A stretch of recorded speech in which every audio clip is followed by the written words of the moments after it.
नमस्कार विद्यार्थी मित्रांनो, कोविड-19च्या या सद्यस्थितीत आपल्या शाळा बंद असल्या तरी आपले शिक्षण चालूच आहे आणि त्याच अनुषंगाने बृहन्मुंबई महानगरपालिका शिक्षण विभाग व्हर्च्युअल ट्रेनिंग सेंटरच्या माध्यमातून व्हिडिओ थ्रू आपण आज भेटणार आहोत. मी निलिमा कदम, आपली व्हर्च्युअल शिक्षिका. आजचा विषय आपण बघणार आहोत.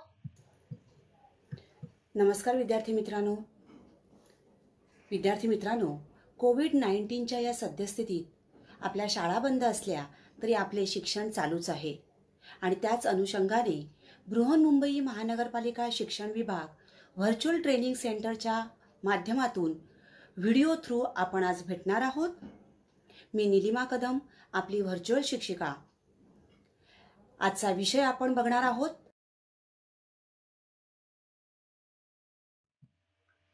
इयत्ता 8वी सामान्य विज्ञान, आरोग्य व रोग, हेल्थ अँड डिसीजेस.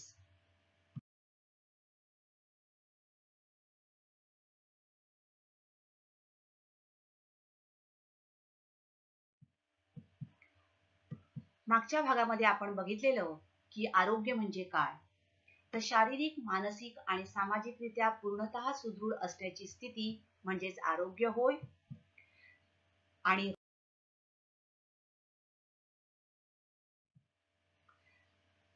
त्या अगोदर आपण एक रेबीज प्राण्यांमार्फत होणारा रोगप्रसार बघणार आहोत. रेबीज हा रेबीजचा विषाणू आहे.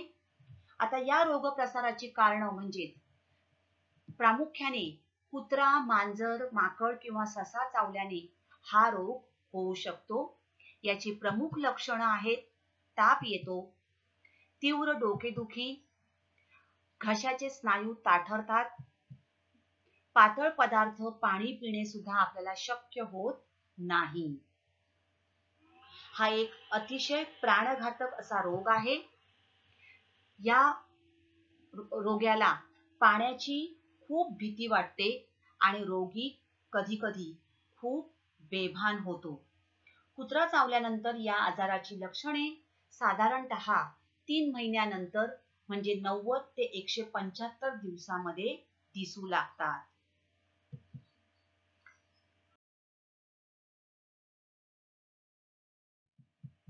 आता यावर प्रतिबंधक उपाय: प्राणी चावलेली जागा साबणाने स्वच्छ धुवावी, तातडीने डॉक्टरांकडे जाऊन आवश्यक तेवढी प्रतिबंधक इंजेक्शने घ्यावी आणि घरातील पाळीव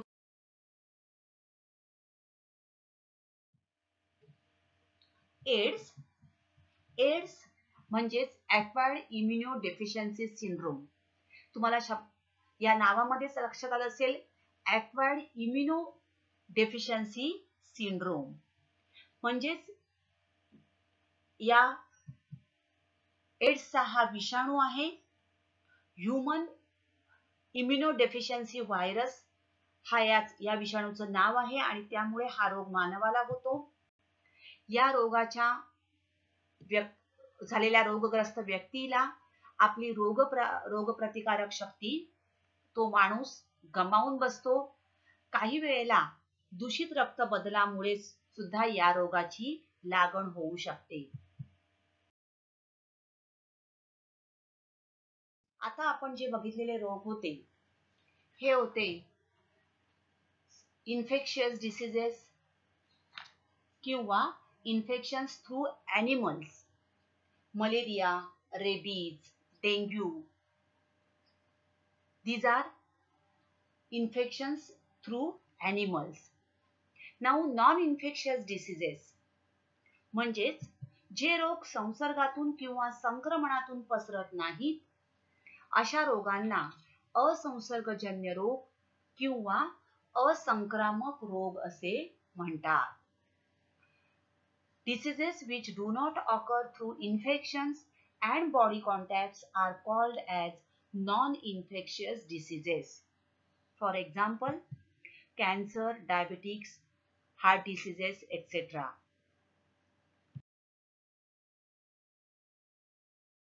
इन्फेक्शियस डिसीज मध्ये पहिला आहे मधुमेह, डायबिटीस. आपल्या शरीरामध्ये जठराच्या वरती पॅनक्रियाज नावाचा एक अवयव आहे, स्वादुपिंड. आणि हे स्वादुपिंड, या स्वादुपिंडामध्ये इन्सुलिन हे संप्रेरक निर्माण होतं. Insulin is prepared, this hormone is prepared in pancreas. आणि हेच इन्सुलिन संप्रेरक रक्तातील ग्लुकोजच्या प्रमाणावर नियंत्रण ठेवण्याचं काम करतो. तर इन्सुलिनचं हे प्रमाण जर कमी झालं तर ग्लुकोजचं नियंत्रण होऊ शकत नाही आणि रक्तातील या ग्लुकोजचं म्हणजे साखरेचं प्रमाण वाढतं आणि यालाच मधुमेह असे म्हणतात. तेव्हा मधुमेह असतो तेव्हा शरीर पुरेसं इन्सुलिन तयार करू शकत नाही आणि परिणामी इन्सुलिनचं प्रमाण कमी झाल्यामुळे शर्करेचं प्रमाण नियंत्रित करणं अशक्य होतं आणि मग शर्करेचं प्रमाण जेव्हा वाढतं त्यालाच मधुमेह असे म्हणतात. तेव्हा the stomach changes food into glucose. Now this glucose enters the bloodstream, the blood vessel. The pancreas makes little or no insulin. Now little or no insulin enters the bloodstream and glucose builds up in the bloodstream. म्हणजेच या रक्तवाहिन्यांमध्ये साखरेचं प्रमाण, शर्करेचं प्रमाण वाढतं कारण इन्सुलिनचं प्रमाण कमी झाल्यामुळे शर्करेच्या प्रमाणावर नियंत्रण ठेवणं अशक्य होतं आणि त्यावेळी मधुमेह म्हणजे डायबिटीस हा आजार होतो. मधुमेहाची लक्षणं. See here, your body needs insulin to transform glucose into energy. So insulin is more important. तर लक्षणं याची वारंवार लघवी होणे, तीव्र तहान आणि उपासमार, frequent urination at night, increased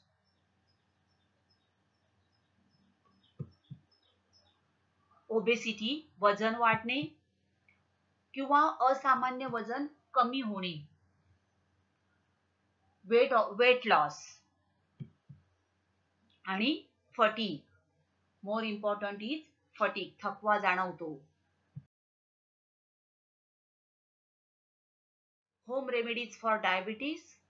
See here, neem leaves, flax seeds, fenugreek seeds म्हणजे मेथी, अळशी, bitter gourd, basil leaves तुळशीची पानं, Indian gooseberry आवळा, jamun, aloe vera. These are the home remedies. And exercises for diabetes. The walking is the best exercise for diabetes.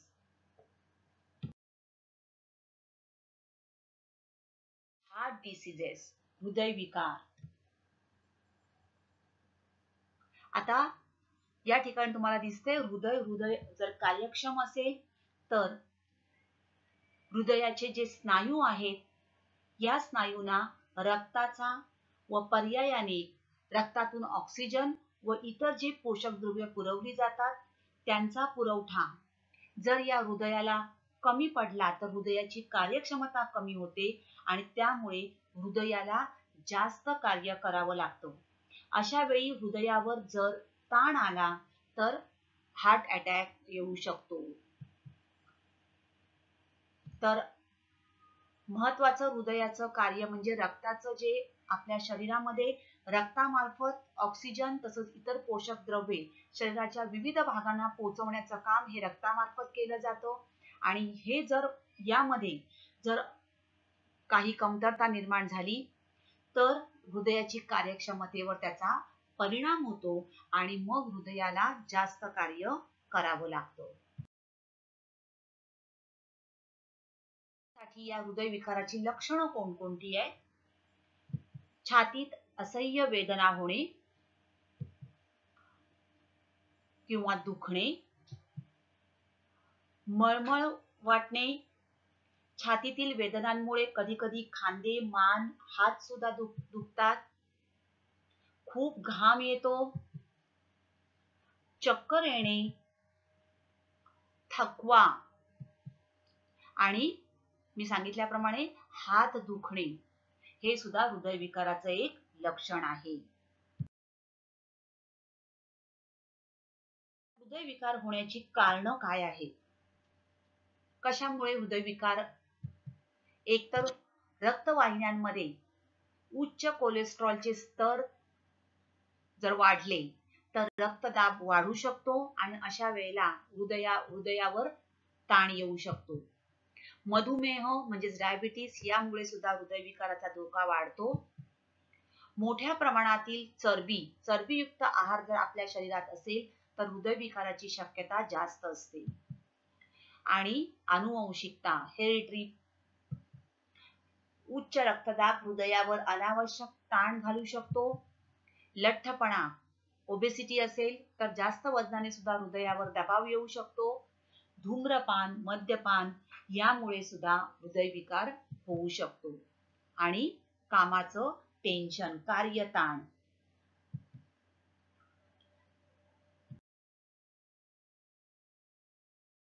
उपचार कोणकोणते आहेत तर तुम्ही ऐकलंच असेल.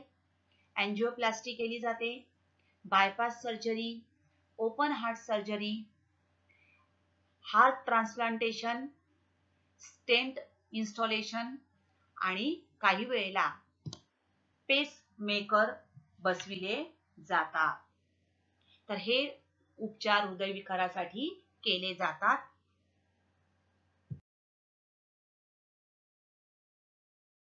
कॅन्सर, कर्करोग.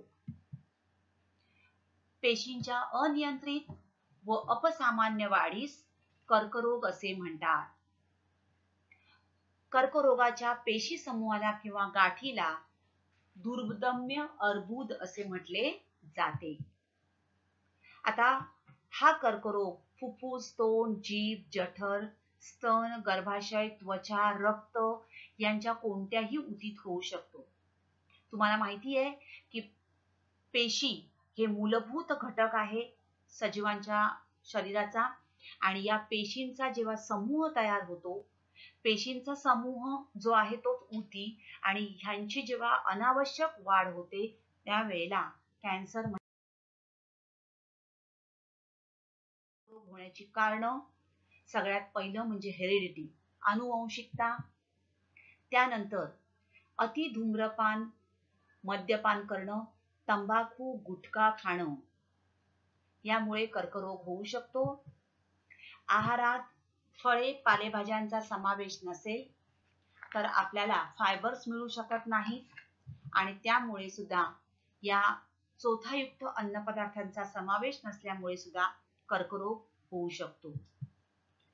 अनुवंशिकता म्हणजेच हेरिडिटी आणि अति प्रमाणात जंक फूड किंवा कोल्ड ड्रिंक्स घेणं आणि रेडिएशन, सतत मोबाईल, लॅपटॉप, टीव्ही यांच्या संपर्कात असणाऱ्या लोकांना सुद्धा कर्करोग होण्याची शक्यता असते.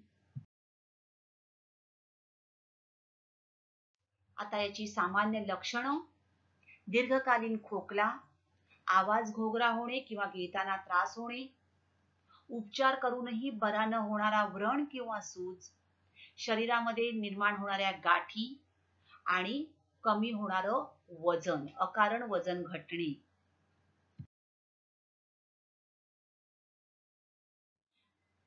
आता हे सगळे वेगवेगळे आजार आहेत. मग या आजारांवर विविध प्रकारच्या उपचार पद्धती कोणकोणत्या आहेत ते आपण थोडक्यात आता जाणणार आहोत. पहिली आहे आयुर्वेदिक उपचार पद्धती. श्री धन्वंतरी हे आद्य वैद्य आपल्या भारतात होऊन गेलेले आहेत आणि त्यांच्या अभ्यासानुसार आपलं शरीर हे वात, पित्त आणि कफ या 3 दोषांनी बनलेलं आहे.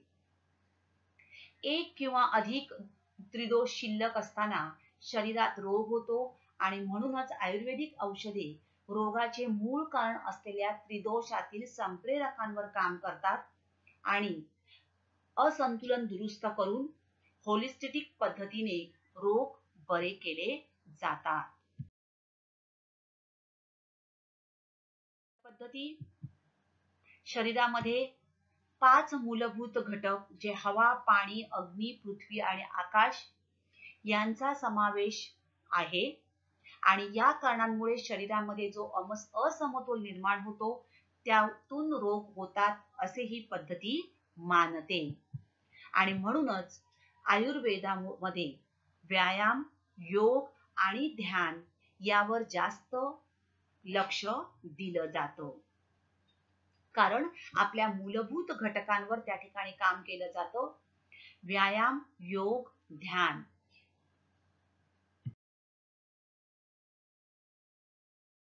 आता आयुर्वेदिक औषध कसे कार्य करते? आपल्या भारतात प्राचीन काळापासून या आयुर्वेदिक वैद्यकीय ज्ञानाची कल्पना आहे. सुमारे 3000 वर्षापासून चालत आलेली व्यापक आणि उत्तुंग अशी परंपरा आपल्या भारताला लाभलेली आहे. वेगवेगळ्या वनौषधी, वनस्पतीजन्य औषधी, आहाराविषयाचे काही नियम, व्यायाम आणि त्याद्वारे शरीरामध्ये नैसर्गिक प्रतिकार शक्ती वाढविण्यासाठी या पद्धतीमध्ये भर दिला जातो.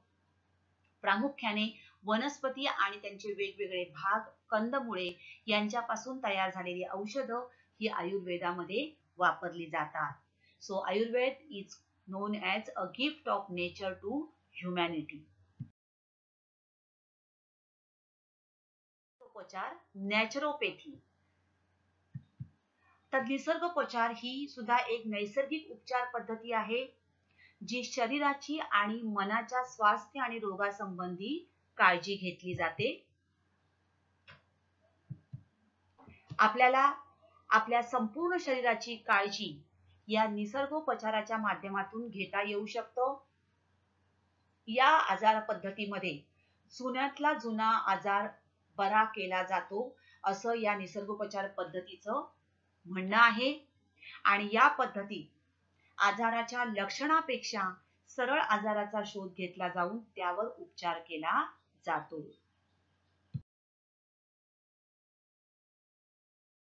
निसर्गोपचार, नॅचरोपॅथी म्हणजे नेमकं काय? म्हणजेच नैसर्गिक उपचारांमार्फत हा आजार बरा केला जातो. नॅचरोपॅथी तुमचे आरोग्य सुधारण्यासाठी महत्त्वपूर्ण कार्य करते आणि प्रामुख्याने आपल्या आहार पद्धतीमध्ये या काम केलं जातं. तुमची आहार पद्धती सुधारून, ताण कमी करून जीवनशैली सुधारण्याचा या पद्धतीमध्ये प्रयत्न केला जातो.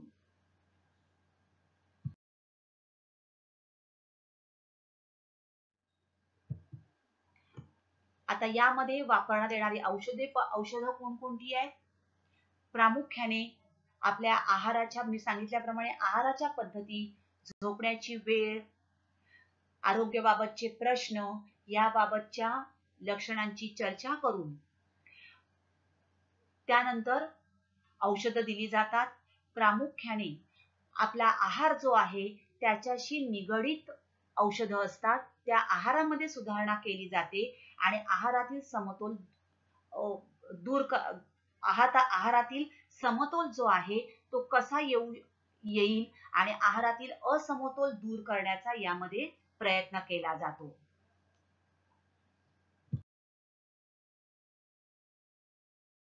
युनानी उपचार पद्धती.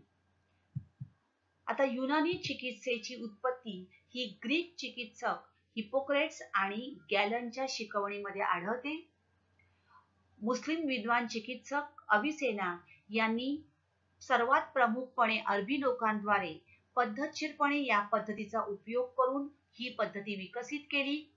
मिडल ईस्ट आणि दक्षिण आशियातील इतर भागांमधून वैद्यकीय ज्ञानाच्या अतिरिक्त योगदानासह युनानी औषध अरबी किंवा इस्लामी औषध म्हणूनही ओळखले जाते.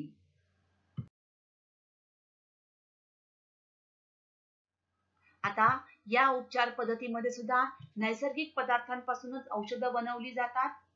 ही औषध प्रणाली रेजिमेंटल थेरपीचा उपयोग करते, ज्यामध्ये विषारी घटक काढून टाकले जातात आणि स्नान, मसाज, शुद्धीकरण, व्यायाम याद्वारे आपल्या ज्या प्रणाली आहेत, विविध प्रणाली आहेत, शरीर प्रणाली या शुद्ध केल्या जातात. यामध्ये सुद्धा आहाराला महत्त्व दिले गेले आहे.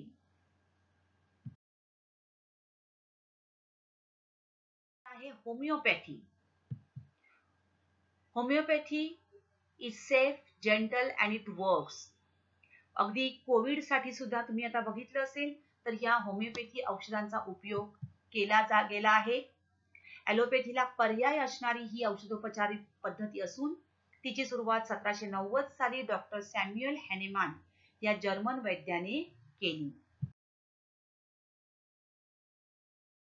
अशा या ठिकाणी गोळ्या असतात. याच्यामध्ये सुद्धा वनस्पतींचा वापर केला जातो. विशिष्ट लक्षणांच्या सहाय्याने आरोग्यावर आधारित सर्वात योग्य असे औषध होमिओपॅथ निवडतो. वर्ल्ड हेल्थ ऑर्गनायझेशनने हे जगात वापरलेले सर्वात उपचारात्मक तंत्र म्हणून हे ओळखले जाते. भारत आणि दक्षिण अमेरिकेमध्ये होमिओपॅथी सर्वात जास्त लोकप्रिय आहे. तर आपण दैनंदिन जीवनात वापरत असलेली ही ॲलोपॅथी उपचार पद्धती अशी व्यवस्था ज्यामध्ये वैद्यकीय डॉक्टर आणि इतर आरोग्य व्यावसायिक औषधे, विकिरण म्हणजेच एक्सरे, सर्जरी वापरून लक्षणे आणि रोगांचे त्यावर आधारित रोगांचे उपचार करतात. याला जोडून बायोमेडिसिन, परंपरागत औषध दिली जातात आणि याला पाश्चात्य औषध पद्धती असेही म्हटले जाते.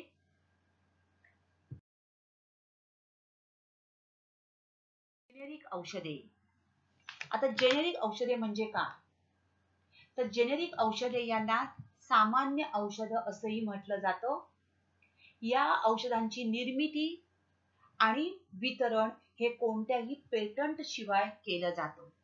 आता मधुमेह, रक्तदाब, हृदयविकार यासारखे हे जे रोग आहेत हे श्रीमंतांचे आजार समजले जात होते. मात्र आजकालची जीवनशैली आणि धकाधकीच्या जीवन पद्धतीमुळे समाजातील सारेच वर्ग या आजाराच्या विळख्यात ओढले गेले आहेत आणि म्हणूनच गरिबांना देखील या आजारांशी सामना करताना औषधं सहज आणि माफक दरात उपलब्ध व्हावीत याकरता जेनेरिक औषधांचा पर्याय उपलब्ध आहे. औषधं जी आहेत याबद्दल लोकांच्या मनात गैरसमज आहेत. जेनेरिक आणि ब्रँडेड गोळ्या म्हणजे ॲलोपॅथीच्या गोळ्या यांच्यामध्ये औषधांचा फॉर्म्युला हा सारखाच असतो. परंतु मी सांगितल्याप्रमाणे या औषधांच्या निर्मिती आणि वितरणासाठी कोणत्याही पेटंटची मदत घेतली जात नाही आणि त्यामुळे त्या औषधातील घटकांचे प्रमाण आणि त्या औषधांचा फॉर्म्युला तयार मिळत असल्यामुळे या ठिकाणी ब्रँडेड औषधांची किंमत, त्यावर होणाऱ्या प्रसिद्धी, जाहिरातबाजी, टॅक्स अशा विविध घटकांमुळे ब्रँडेड औषधांची किंमत वाढते. परंतु जेनेरिक औषधांमध्ये या सगळ्यांचा काहीही म्हणजे जाहिरातबाजी, टॅक्स, प्रसिद्धी याचा उपयोग केला जात नाही आणि त्यामुळे ही औषधं कमी किमतीला उपलब्ध होऊ शकतात. ज्याप्रमाणे ब्रँडेड औषधांच्या विक्री आणि खरेदीसाठी परवाना आणि परवानगी घ्यावी लागते, त्याचप्रमाणे जेनेरिक औषधांच्या विक्री आणि खरेदीसाठी सुद्धा परवाना आणि परवानगी घ्यावी लागते. त्यामुळे जेनेरिक औषधे ही ब्रँडेड औषधांसारखीच आहेत.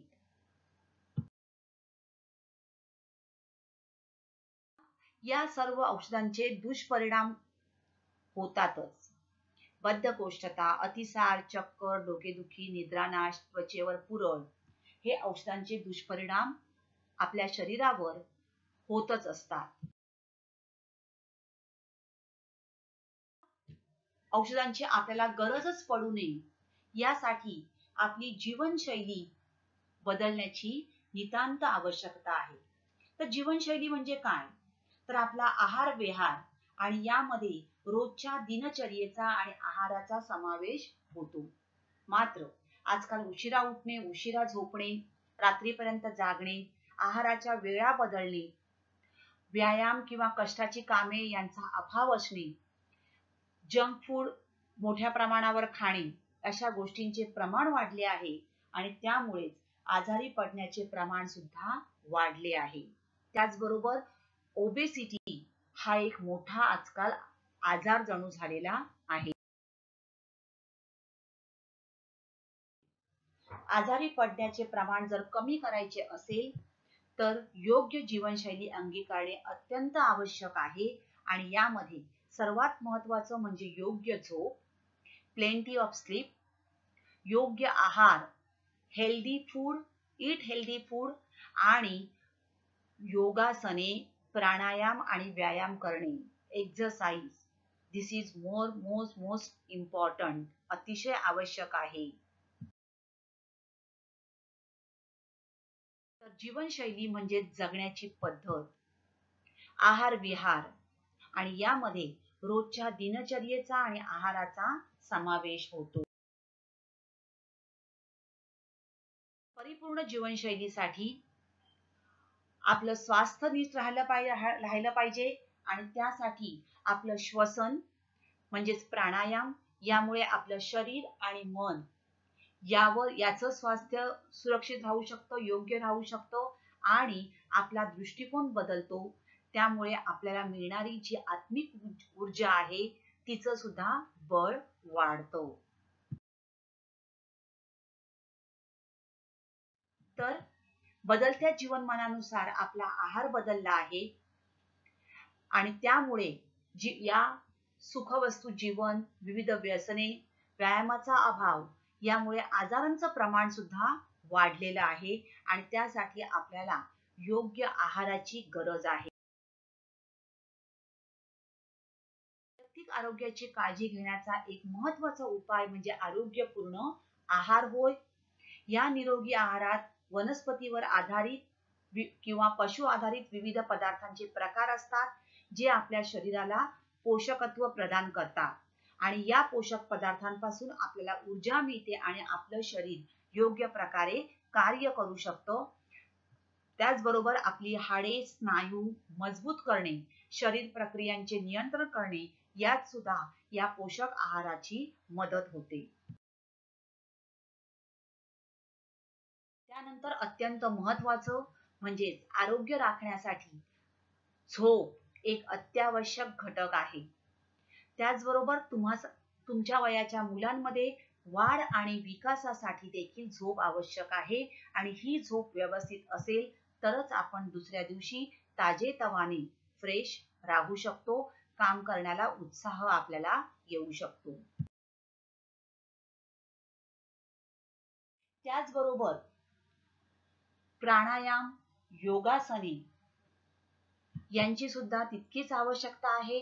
शारीरिक व्यायामामुळे आपला फिटनेस वाढतो, संपूर्ण आरोग्य व निरोगीपणा येतो, आपले स्नायू मजबूत होतील असे व्यायाम असावेत आणि त्यामध्ये आपल्या हृदयाचे ठोकेही त्याने वाढतील, हृदयाची कार्यक्षमता सुद्धा वाढेल. अगदी तुमच्यासारख्या मुलांमध्ये चालणे, धावणे यासारखे व्यायाम सुद्धा अत्यंत उपयुक्त ठरू शकतात. आणि जागतिक आरोग्य दिन 7 एप्रिल हा जागतिक आरोग्य दिन म्हणून संपूर्ण जगात साजरा केला जातो. जागतिक आरोग्य संघटनेने जागतिक आरोग्य दिनानिमित्त ही सुरुवात केलेली आहे. जागतिक आरोग्य संघटनेविषयी जागृती निर्माण करण्यासाठी विविध दिन जसे हेपॅटायटिस दिन, जागतिक रक्तदान दिन, जागतिक एड्स दिन, जागतिक तंबाखू दिन, मलेरिया दिवस, रोगप्रतिकारक शक्ती आठवडा, जागतिक क्षयरोग दिवस इत्यादी बरेच आरोग्य दिवस साजरे केले जातात.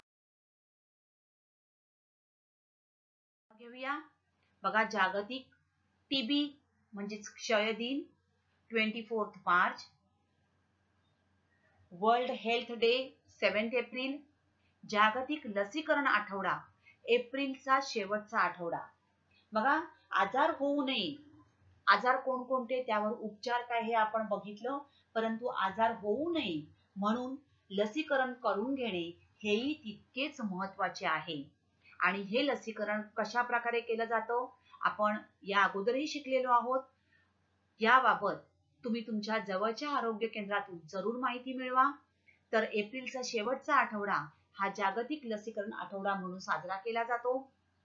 जागतिक मलेरिया दिवस 25 एप्रिल, जागतिक तंबाखू विरोधी दिवस 31 मे, जागतिक रक्तदाता दिवस 14 जून, 28 जुलै जागतिक हेपॅटायटिस डे, जागतिक एड्स दिन 1 डिसेंबर, जागतिक कॅन्सर डे 4 फेब्रुवारी.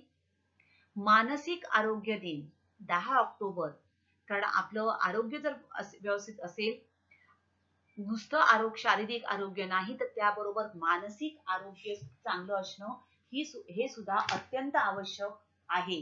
कारण आपण सुरुवातीलाच बघितलंय तर आरोग्य म्हणजे शारीरिक, मानसिक आणि सामाजिकरित्या पूर्णतः सुदृढ असण्याची स्थिती. आणि त्यामुळेच 10 ऑक्टोबर हा जागतिक मानसिक आरोग्य दिन म्हणून साजरा केला जातो. आणि 24 ऑक्टोबर जागतिक पोलिओ दिवस. तर विद्यार्थी मित्रांनो, आता आपण इथेच थांबणार आहोत. अशाच काही सुंदर सुंदर व्हिडिओ सहित पुन्हा भेटणार आहोत पुढच्या भागात. तोपर्यंत थँक्यू. घरी राहा, सुरक्षित राहा.